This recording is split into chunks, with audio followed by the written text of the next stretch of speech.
Hello and welcome to the Shinybees podcast, a podcast for those who like their knitting, comedy and yarn in equally large measures.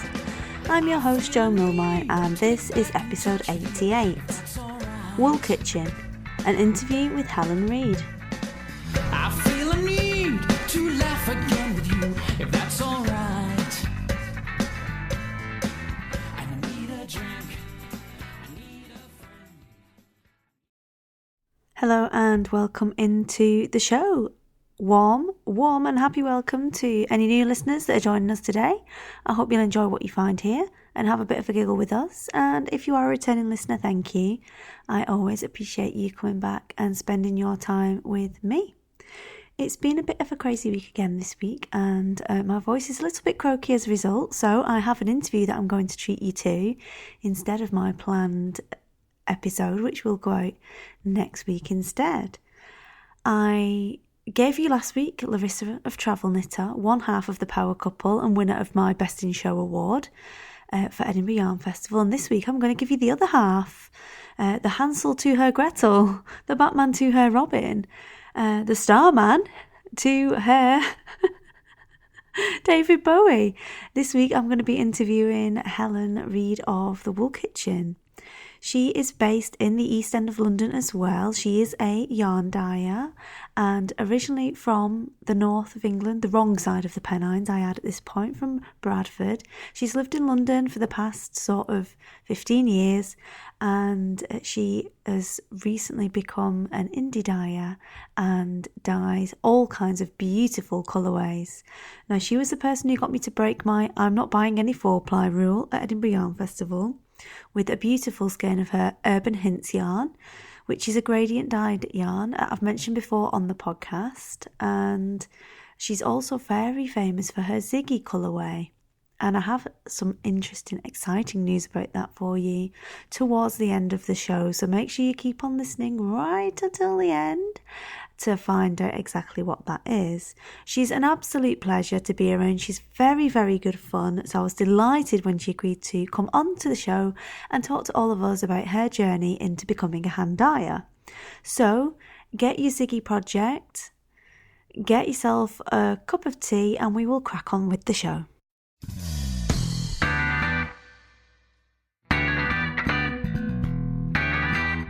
So I'm delighted today to welcome Helen Reid of the Wool Kitchen onto the show.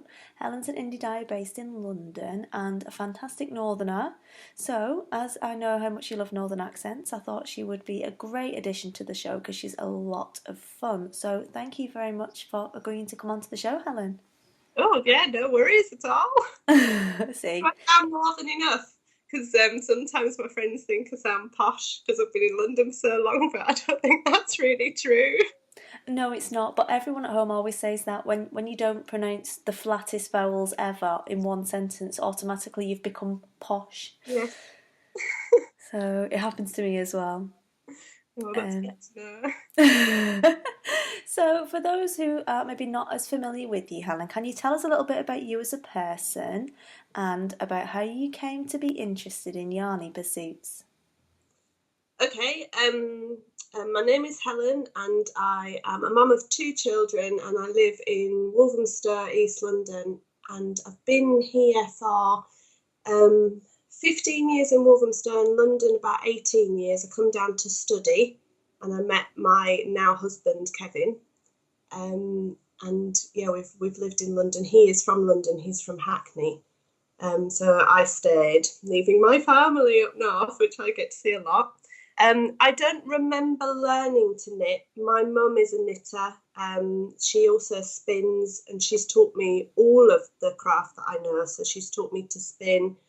She taught me to knit, and I would say I've knitted on and off for years.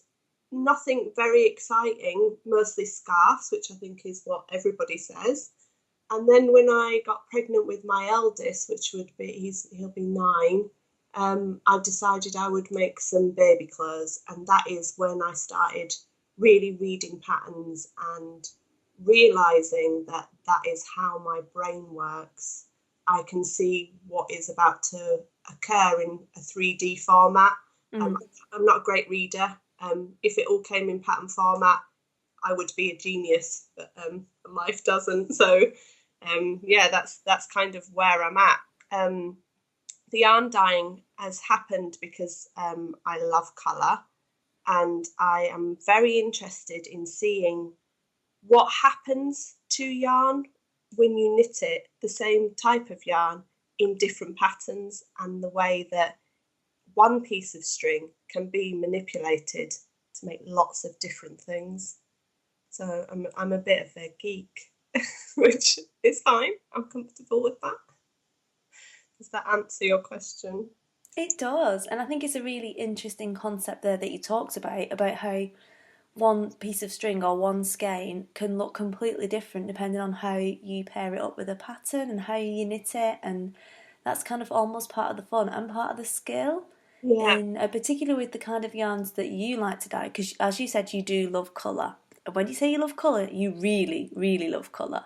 I do. They get stuck in my head, those colours, and it's not until I get them out. I think I've probably carried those colours around for a really long time. I've gone through phases of wearing really bright tie-dyed clothes and dyeing my hair the various colours that is now my yarn, and yeah, they do get stuck until they've come out in the dye pot, and I carry them about. So it's I don't know, maybe I don't know what you'd call that. But yeah, it needs to be out there, I feel. So that's what's occurred.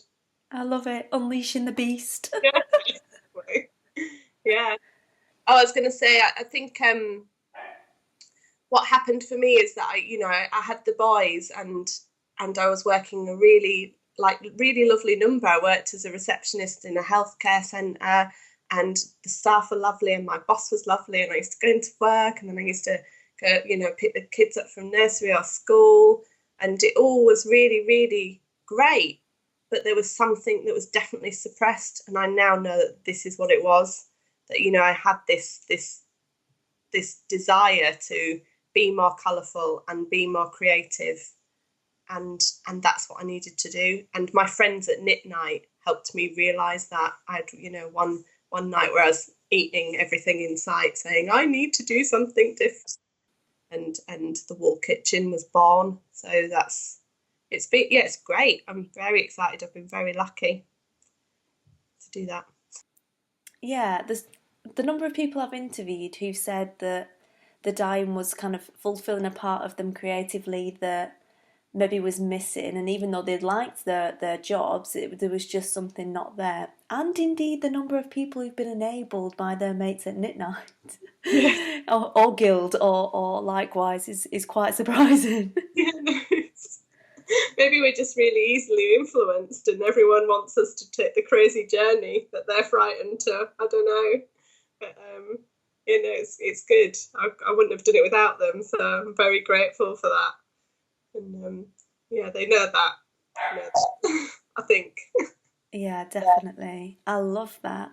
We've kind of already sort of alluded to it a little bit as we talked about the answer to your last question, but what was the tipping point that made you think that actually, yeah, I've had a go at dyeing, I'm really enjoying it, I'm liking being able to kind of fulfill myself creatively through the medium of yarn and colour.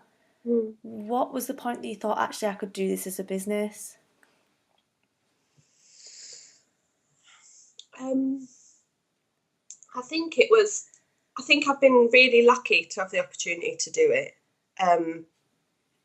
In that it was almost, rather than it being a tipping point that my hobby became my business, I needed to do something that I could do as a business that would fit around having the kids and losing the childcare. So in able to do this, I had to take on the childcare. And so it was more about making this work than it being a hobby that become a business, if that makes sense. Yeah. I really wanted to fulfill the colour side, but also before I had the children, I worked in retail and I was a business manager. I used to run a team of about 38 people, and in that, having the kids, I think some of Helen got lost in that.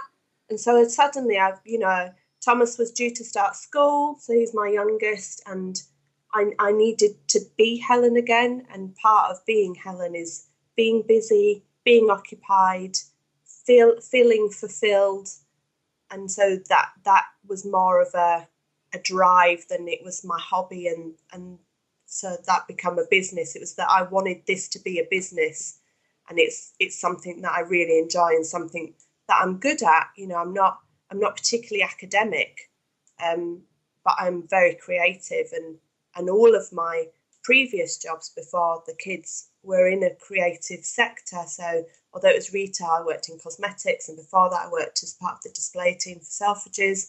So it's always been that kind of colour and creativeness, and now I'm here, what can I do and how can I make this work? And I knew I didn't want to go back into retail in the sense of working for other people, but I also knew that I needed to do something creative, something that allowed me to my brain to tick over, but also allow me to talk a lot, which I think I get to do. It's kind of nice that I'm by myself in the daytime and I get that quiet downtime. I have a very busy life with my children. I've got quite an active big boy, and so that is very nice to have that downtime, but also, I get massively fulfilled in the talking lots and lots and lots and lots by going to like knit nights and meeting new people and going to the yarn shows and, Instagram and stuff like this. It's all, it's ticking all of Helen's boxes, and that is a happy Helen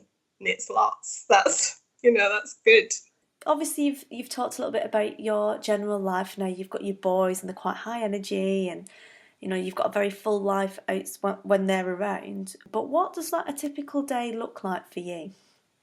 Well, mostly it's school run in the morning, and then I get back and I generally fill a large tub in the bathroom with lots of raw yarn, and it soaks while I come downstairs and strip the kitchen back, getting ready to put out the big sheets of plastic and get all my dye pots out and start thinking about what I'm going to dye. I'd like to write notes on Post-it notes and stick them everywhere, which sometimes is a good thing and sometimes is really irritating when you can't find said Post-it note.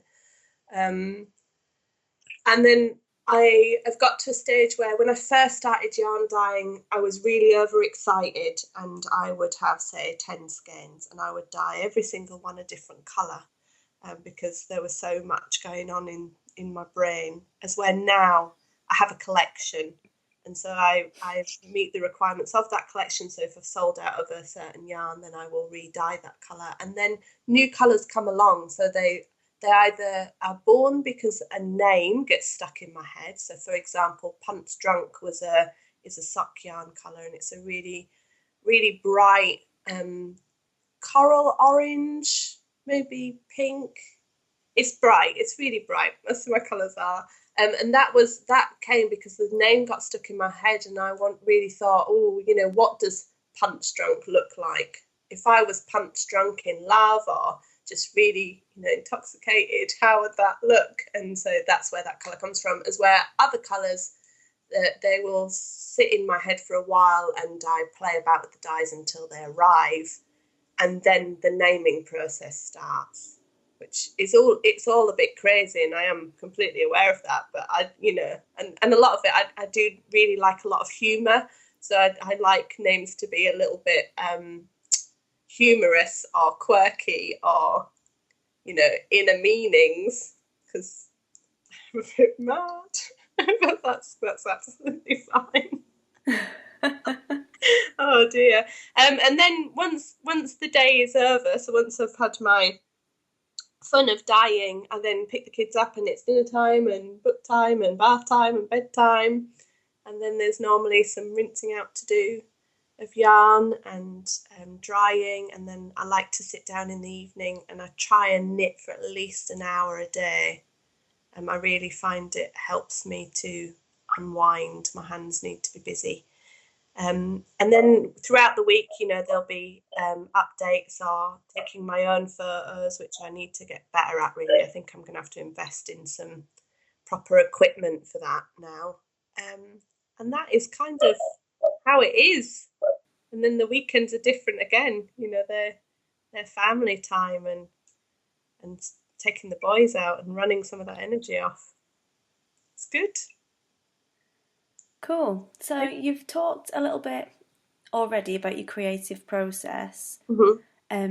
How did you go about developing a new colourway? Well, like I say, the kind of colour gets stuck in my head, so I might sometimes, if I'm really unsure about a colour, I will break a skein down into, say, four different weights of 25 grams, and I might dye one with different combinations of that colour that I'm trying to create, and then another in a slightly different way, and I'll see how they come out. Sometimes I absolutely just freestyle it, which is how, like Ziggy came to light. So Ziggy actually started out as being pink, black and blue. And I kind of walked about with it for a bit. It was dry. I took it under my arm and I kept looking at this and I just thought, oh, it's missing something. It's not quite where it should be. And so it went back in the pot and had a whole load of yellow dye injected into it, and suddenly it become what I wanted it to be. So sometimes they just get stuck, and sometimes they're a work in process, and then other times they really are a case of freestyling. I have learned that it's not good to freestyle 10 skeins and to just freestyle one. But yeah, I find it's a really creative process. I do lots of different types of dyeing, so whether it be pot dyeing or glazing, which is where you over dye stuff, or injecting it, or hand painting it, or dropping colour on from above. I love it. It's great. It's really exciting for me to do. It really pushes those buttons, keeps my brain ticking over. No journey is ever a smooth one, and running a business has its ups and downs. Can you think of a time where maybe things didn't quite go to plan? What happened and what did you learn as a result of it? Yeah, I've thought a lot about this question. I'm definitely an over full cup, so I find it quite difficult to see things as failing, if you know what I mean, or as a down. But there is definitely, for me, a level of self-doubt sometimes. And I think that would be my down, if you like. So what happens, and in some ways it's a great thing. There are lots and lots of yarn dyers out there, which is amazing. And now, because of social media and the internet, we all get access to see other people's stuff. And sometimes I think to myself, oh no, they've got a colour just like mine, and should I have dyed that colour? And I'm now really worried that they're going to think that, oh no, they've copied my colour. And then when I get to see it in reality, actually it's a very different colour. And what I've learned as this process has gone on is that we are all individuals, and we all come to the pot as individuals, and no two people are the same. And I definitely believe that about yarn dyeing. We all get to the result of we've all got dyed yarn, but we all do it in different processes. And so what has been a real learning curve for me is massively reaching out, and in strength, in lots of numbers comes great strength. And I really believe that. When I first started dyeing and I first started using Instagram for the Wall Kitchen, my biggest response was from US dyers, and they still and have been extremely supportive. They will say, oh, I love this colourway that you've done, or they'll tag me in one of their colourways and say, oh, I've dyed this colourway and it makes me think of you. And so it's really made me think that it's really important to share. We work as individuals, and because it is a creative process, I think there is a little bit of an element of you being a little bit guarded about your working process. But really, we need work colleagues, and we should be gaining that from other yarn dyers. And I've been really fortunate that me and Larissa, who's travel knitter, both live in Walthamstow, and it is exactly like having a colleague. And we do now discuss stuff about, what do you think of this dye, and how did you get to this process, and what would you do with this, because I don't know what to do with that. And it's just been great, and I would just encourage people to do it more and more and more, because let's just take over the world with hand dyeing. So I would say that has been my down, but I'd like to make it an up in thinking that self-doubt is turning round and becoming self-belief. Is that good? Well, clearly, I think it's a good thing. And the purpose of this question, because a lot of people feel really uncomfortable with looking at a way that maybe they failed at something. A lot of people struggle with that.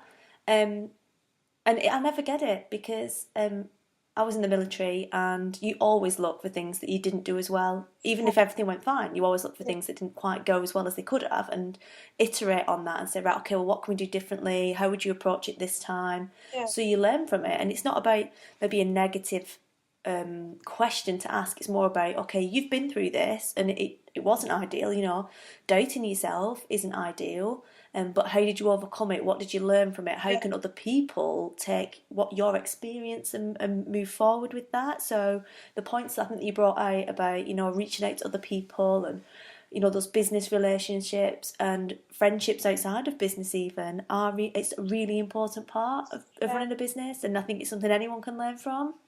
Yeah. No, I definitely see that is a down, and I've learned from it, and it still occurs. I find it particularly difficult to go to a show as a guest rather than a stall holder. I think when you're there as a stall holder, you're feeling lots of the love. But when you're there as someone who's walking about and you're seeing everybody else's stuff, sometimes it feels extremely overwhelming.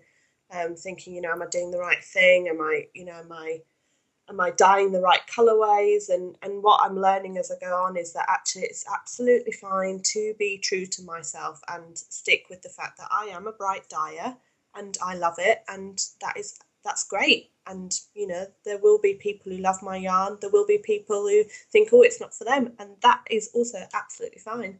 But I would definitely say that has been a down, but it can be an up too. Absolutely. And again, you've brought another brilliant point out there about there are people who love my stuff and people who hate it. And it's really tempting, and it's tempting as a podcaster and a business owner myself to do it, is to try and make something that everybody likes. But if you do, you're just bland. You can't, because people can't love you if people don't hate you. It's like, it's the way of the world. You have to have opposites for things to work properly. Yeah, definitely. There are definitely colours that I've dyed that I've not really loved, and as a consequence they've not really sold, which is really interesting, because people don't know that I don't love them, but they must just they must just have that vibe.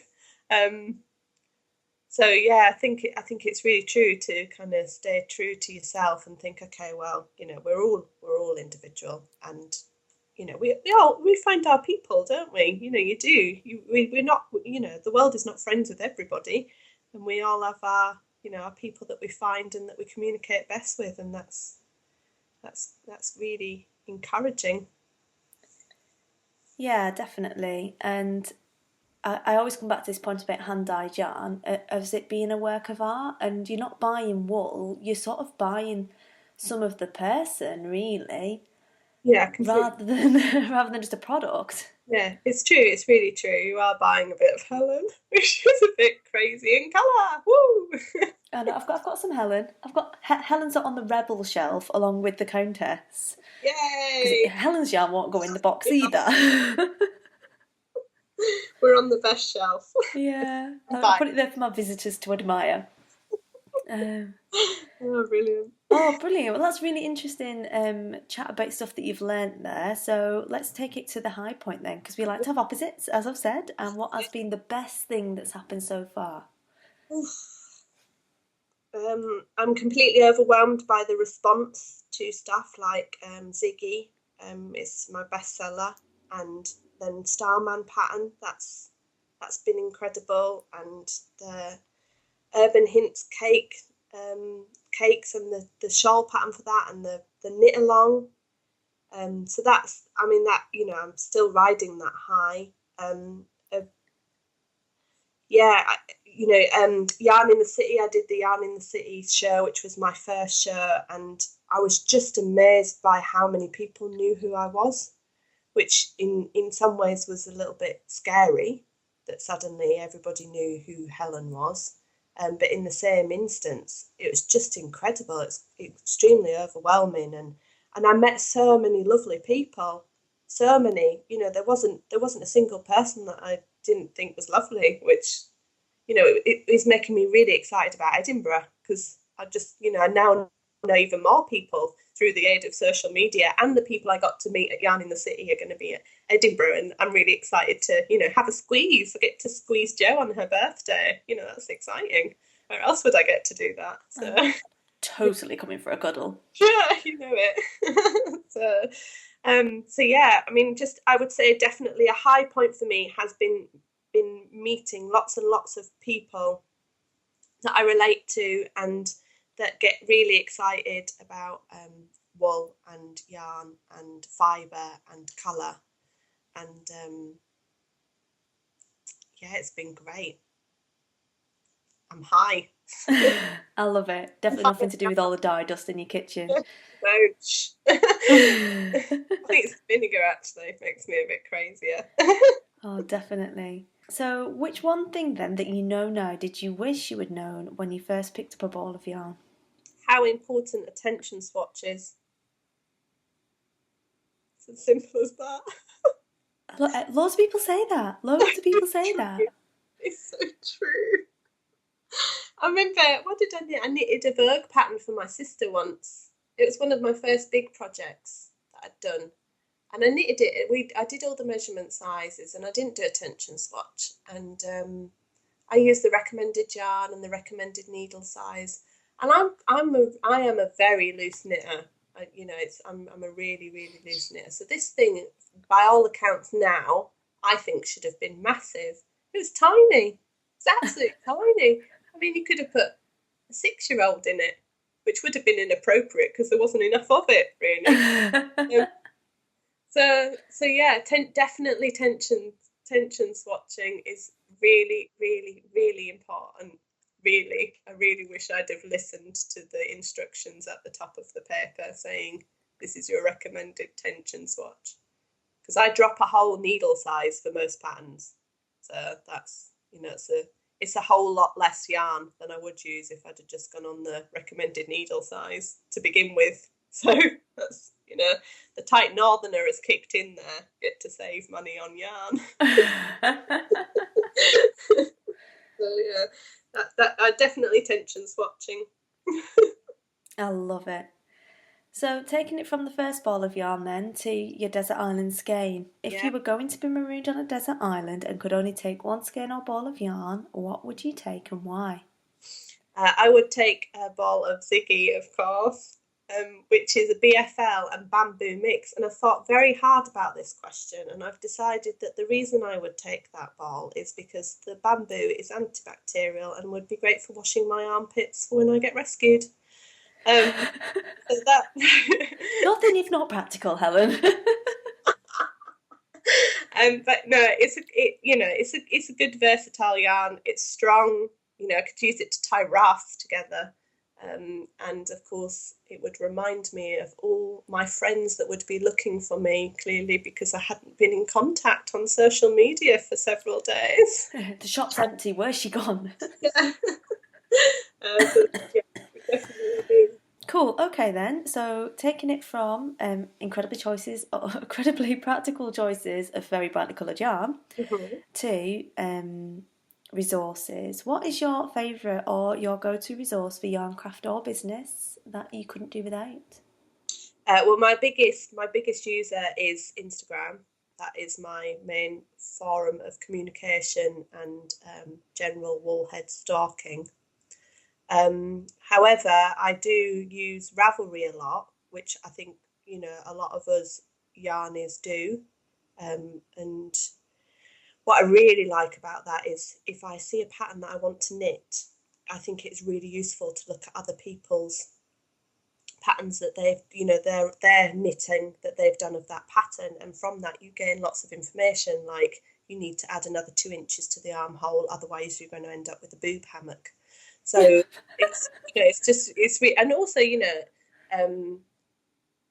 is a garment going to fit you? Because we don't all look like the magazine model.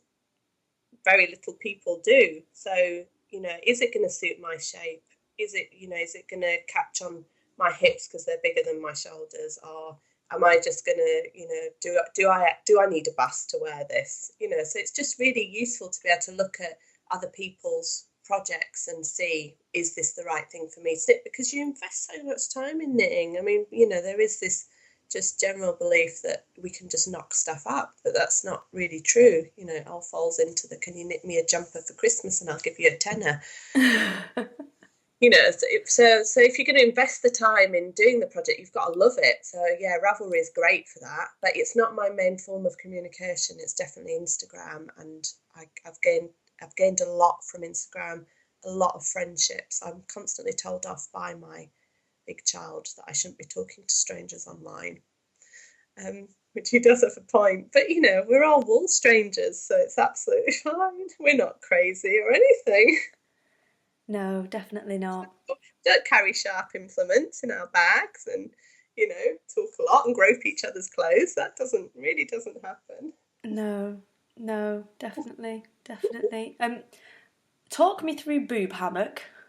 Oh, right. Well, when you have a project that might be like a little bolero and it meets in the middle, but it doesn't cover your boob enough. So it just kind of clips the boob, and that is a boob hammock. It's holding the boob in place, doesn't quite come down low enough. Boob hammock. No, we don't say boob hammock in Wigan. You need to get on Ravelry and look up some boob hammocks now. I'm setting that as your mission for Friday. I want you to find me a pattern of a boob hammock. You know what? I'm absolutely going to do that. The boob hammock has been laid down. I want the print out of the best boob hammock you found, and you're going to put it up on your booth and think of me. I will. I'll put it on my wall next to all my other stuff with a little take a little picture of your head on top of it as well. Just give you a little boob hammock. Love it. The thing is, I know I can say that to you, and you won't think I'm weird at all. Which probably says a lot about both of us. So that's it now, I'm off. So where is the best place for the listeners to find you? You've mentioned Instagram and Ravelry. Yes. Just let us know your handles on there and any other places they need to come find you.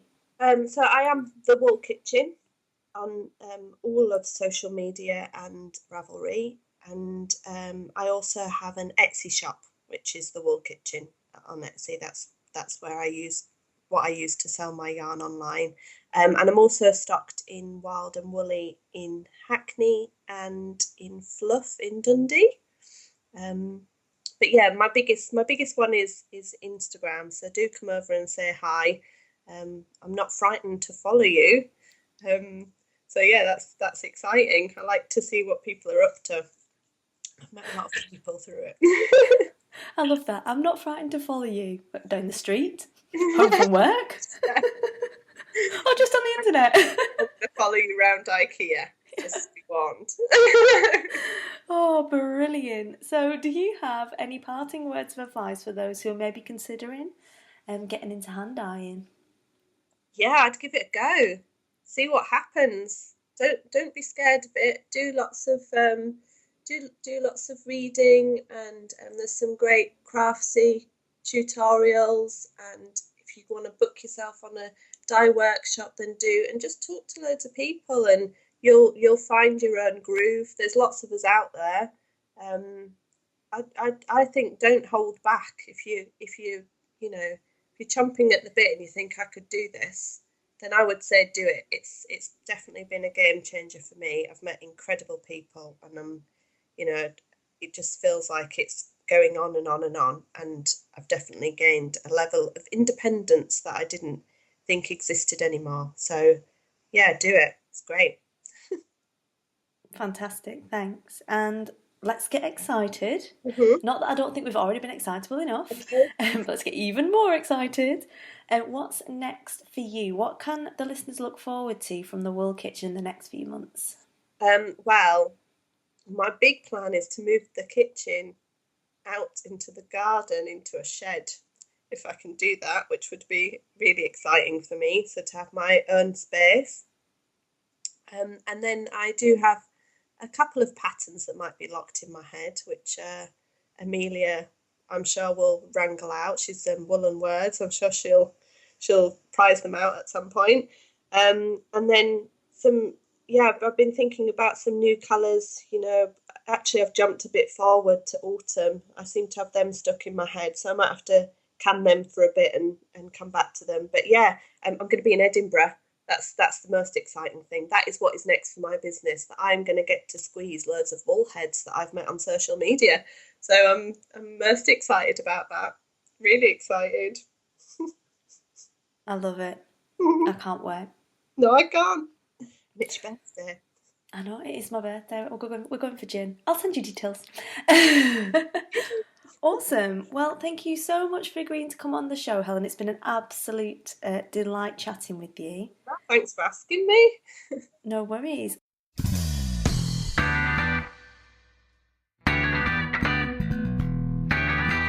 So I hope you enjoyed that interview. I had great fun chatting to Helen, and I hope you enjoyed having a bit of a laugh with us as well.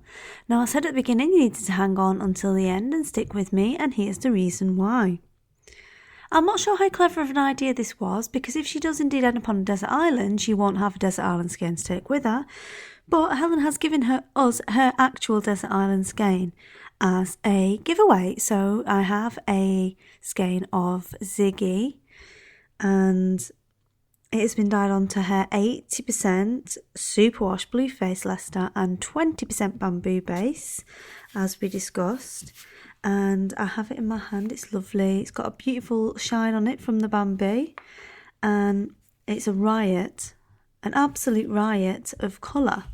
So if you want to be in with a chance to win this actual desert island skein, in the hope that Helen doesn't get banished to a desert island, of course, then head on over to the group on Ravelry. There will be a thread there where you can put in your favourite colourway from the Wool Kitchen's current inventory as a bit of market research, because whenever I do giveaways, I like to do a little bit of market research as well, just to help out our dyers and designers who very graciously offer us stuff to give away. If you put in a comment with your favourite colourway, you'll be entered into the random number generator of random good fortune.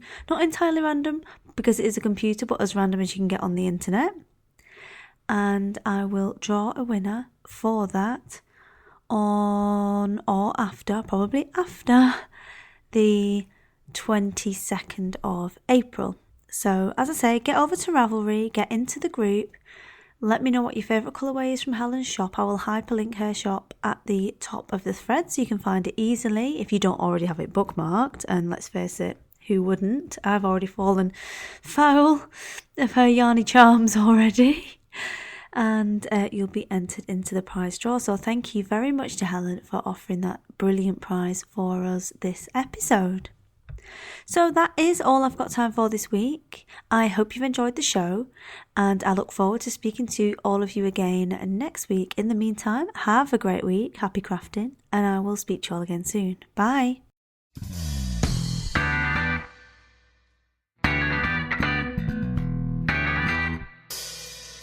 You've been listening to the Shinybees podcast, a podcast for those who like their knitting, comedy and yarn in equally large measures. If you'd like to get in contact with me, you can do so via the blog, or I'm Shinybees on Ravelry, Instagram, Twitter, Pinterest and Facebook. You can email me at shinybeesinfo@gmail.com. Music for this episode is provided by Music Alley, and it is Adam and the Water Boys and I Need a Drink. I need a drink.